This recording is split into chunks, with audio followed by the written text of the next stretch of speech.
Hello everyone. For this week's video assignment, we were given the task of evaluating a person from the postbellum time period in terms of their financial and business successes, failures, experiences, and I chose Milton S. Hershey, who would become famous for starting the Hershey Chocolate Company, but during most of the postbellum time, he was not known for his great success that would happen later on in the early 20th century. And he had very rough upbringing. On the left-hand side is one of the earliest pictures of him. His father tried to go on many get-rich-quick schemes, which sent Milton and his mother and having a sister in great poverty. And while his father was on one of his get-rich-quick trips, his sister died from getting sick, and from that point on, Milton was determined to not live in the same kind of poverty and squalor that he had been brought up into. He began his working journey by dropping out of school and being a part of still apprenticeships that were taking place. He started in a German newspaper apprenticeship that was supposed to last for 5 years, but he absolutely hated the work. And so he threw his hat into the printing press machinery and was immediately fired.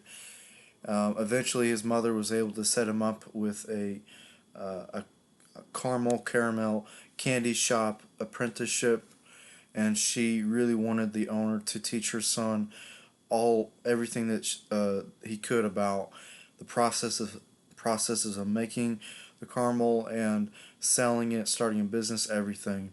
And so Milton stayed in that business for quite some time, and he even started his own business selling and making caramels when he was very young.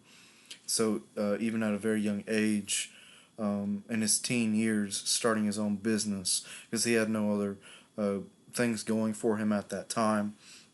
He is initially successful, but then he has to shut down and file for bankruptcy. He eventually moves through his journey of several businesses of selling this caramel.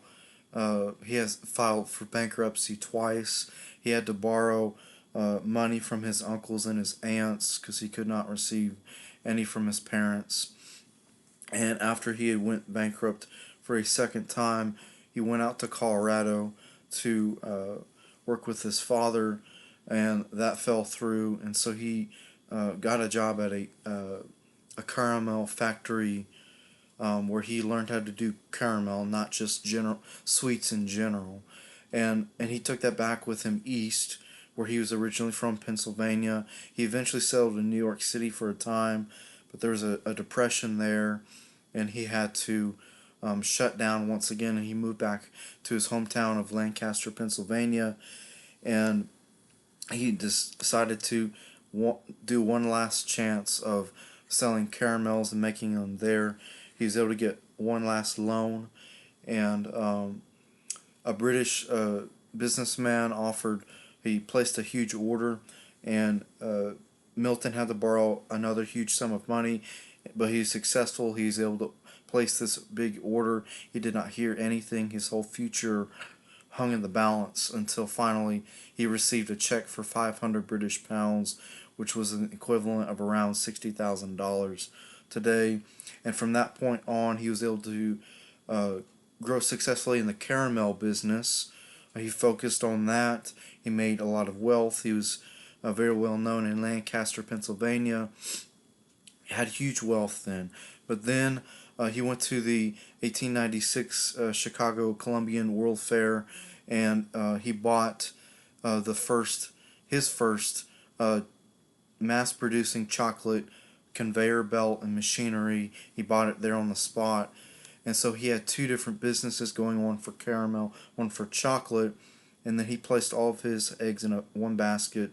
He sold his caramel business, and from then on, he focused on his chocolate business heading into the early 20th century, and then became world renowned from then on. Um, so these are some of the very beginnings of some of his brandings of his Hershey business. This is one from New York that he had tried earlier, but then he would eventually move to their Lancaster, Pennsylvania. Some of these marketing tools that he had for his business.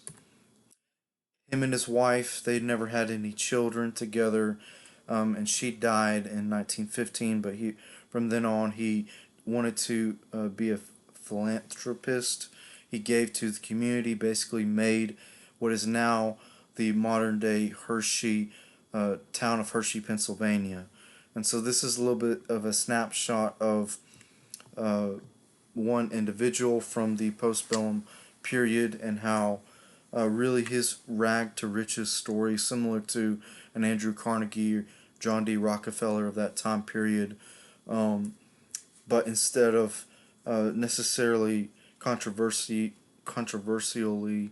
hoarding his wealth and then giving it out, he created a whole town and a community. He wanted to give back to people.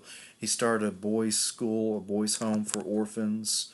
That would happen in the early 20th century. But overall, his story is one that is uh, vital, making chocolate and candy sweets affordable to the American people that was growing economically and could afford these things.